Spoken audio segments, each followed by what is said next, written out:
Bueno, aquí está con nosotros el doctor Carlos Sánchez Berzaín, con quien siempre nos gusta tenerlo en los programas, porque se puede hablar de todo con el doctor Carlos Sánchez Berzaín, director del Instituto Interamericano por la Democracia, ex ministro de Defensa de Bolivia. Vamos a hablar hoy de la pandemia que ha cambiado la forma de vida en el planeta de todos nosotros, pero las consecuencias políticas.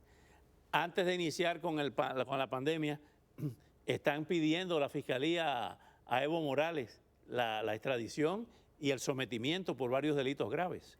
¿Qué va a pasar ahí? Bueno, que Evo Morales es un terrorista, nadie lo duda, que ha construido un narcoestado, todo el mundo lo sabe, pero aquí existe la sospecha de que esto que está sucediendo en Bolivia es una maniobra para lograr en este momento un alivio a un gobierno interino que está muy presionado, porque esto tenía que haberlo hecho hace 8 meses, y dijo que lo hizo, dijo que requirió la detención de Evo Morales con la Interpol y resultó que no era cierto. Ahora, lo vuelven a hacer, pero la sospecha grave es que esto se trate de lavar a Evo Morales. ¿Por qué? Porque los fiscales son de Evo Morales, los jueces son de Evo Morales, el sistema jurídico es de Evo Morales, y no va a tardar con algún mecanismo, con sus propios dependientes, salir inocente de este proceso, que es lo único que le falta. O sea, la sospecha en Bolivia es muy grave de que la acusación tardía que se está haciendo a Evo Morales por delitos que son ciertos, que son evidentes, que están públicamente probados no solamente en noviembre del año pasado, sino de 20 o más años atrás, sea una acción de lavarle la cara porque los jueces, los fiscales y el sistema pertenecen a Evo Morales. ¿Cómo está la pandemia en Sudamérica? En el caso de Bolivia, en el caso de Brasil, vimos que pues, se ha contagiado por segunda vez, ha dado positivo Jair Bolsonaro. Bueno, el tema de la pandemia es una calamidad mundial, pero todo depende como en la vida cómo uno la encara. Y los 2 grandes ejemplos o 3 grandes ejemplos de Latinoamérica para mí son Uruguay, Paraguay, Costa Rica.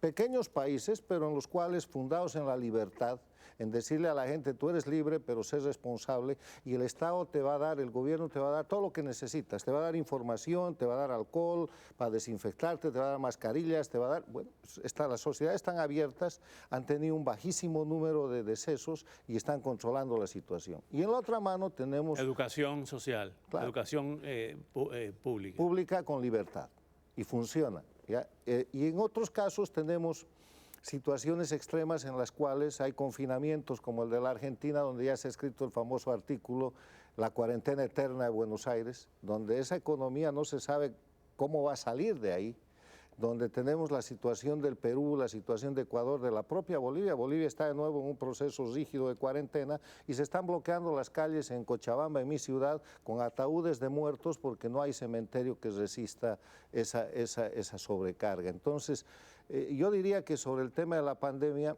cuando empezó esto, Oscar, habíamos hablado que había un trípode que había que manejar en equilibrio. El trípode de la salud, de la economía y de la política.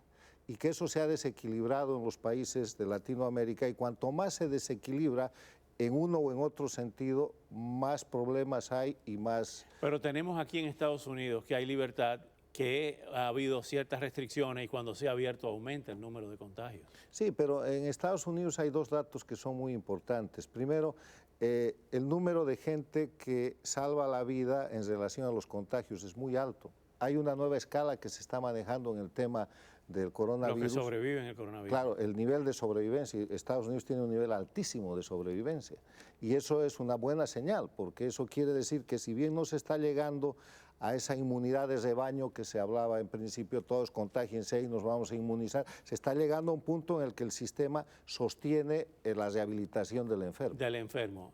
Otra tragedia y otra especie de espada de Damocles sobre nuestras economías en Latinoamérica fueron las declaraciones de la FAO hace un par de semanas de que el próximo reto es la hambruna, e hicieron una proyección de que en Latinoamérica pudiéramos tener una hambruna que llegue a 14 millones de seres humanos. Sí, y la CEPAL ha agravado eso con un informe de hace pocos días diciendo que van a haber 35 millones más de pobres en América Latina y que la pérdida del PIB va a oscilar en el 12%, que no es poca cosa. Producto Interno Bruto. Eso es un desastre promedio. Hay países con el 5, con el 8, con el 12. Y si tú agregas a eso el nivel de informalidad que hay en América Latina, pues estamos en una hecatombe total. No hay precedente en América Latina de una crisis económica como la que estamos empezando a vivir. Cuando dice informalidad, el doctor Sánchez Berzaín se refiere a los que viven de vender cositas en la calle, que no tienen trabajo,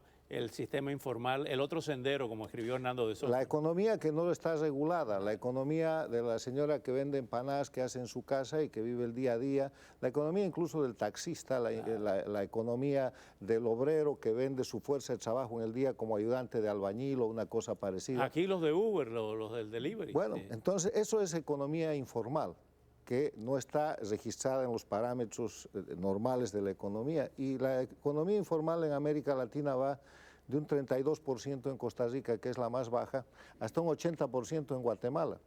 O sea que las consecuencias de esta pandemia pudiera llevar por lo menos 1 o 2 generaciones.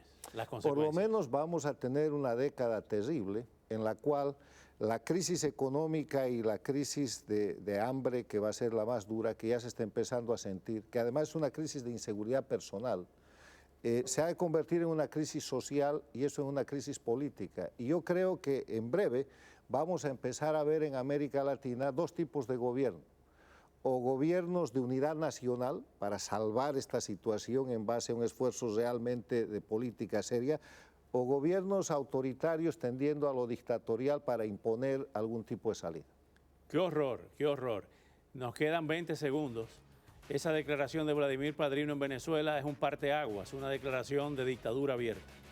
Se sabe que eso es así. Lo que está haciendo Vladimir Padrino es simplemente recordarle a la oposición funcional las reglas del juego. Eso se debería saber, se ha sabido de siempre. Lo que pasa es que nos han hecho creer que era posible salir de la dictadura castrochavista de Venezuela con votos o con manifestaciones. Qué horror. Esto es a tiro limpio. Gracias, doctor Sánchez Berzaín. Regresamos de inmediato.